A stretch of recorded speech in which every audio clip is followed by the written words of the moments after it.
Hello everyone, এটা হলো উল্টো রথের মিনি ব্লগ।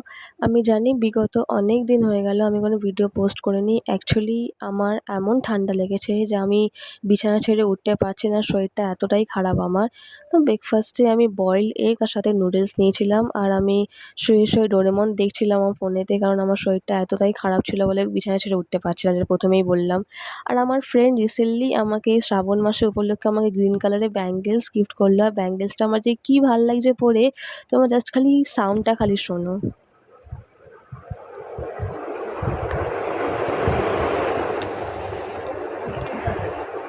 যাই হোক, আমি স্নান-টান করে লাঞ্চ নিয়ে বসে যাই। লাঞ্চে ছিল ভাত আর কাতলা মাছের ঝোল।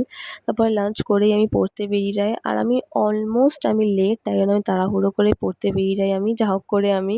তারপর বাড়ি এসে আমার বেরাতে ইচ্ছা করছিল না, ভাবলাম যাই একটু মেলা থেকে ঘুরে আসি। তো সামনেই আমার মেলা ছিল। একটু টুকটাক মেলা থেকে কিছু কেনাকাটিও করলাম, প্লাস জিলিপি আর পাঁপড় ভাজাও খেয়েছি। আর আমার বাড়ির সামনে বলতে গেলে এই বড় রথটা বলতে বেরাই। আর এই জগন্নাথ দেবকে আমি দর্শন করে এলাম, যেহেতু উল্টো রথ আর দেখতে পারবো না আমি। আর বাড়ির সামনে কত সুন্দর সুন্দর রথ বেরিয়েছিল, যার মধ্যে এই রথটা আমার খুব ভাল লেগেছে। আর লাস্ট এই রথটার আমি দড়ি টেনে বলতে গিয়ে চলে এসেছিলাম।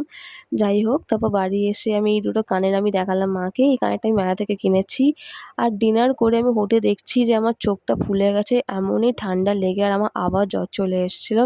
So that's it for today. ভাল লাগলে like, comment, share and subscribe to my channel.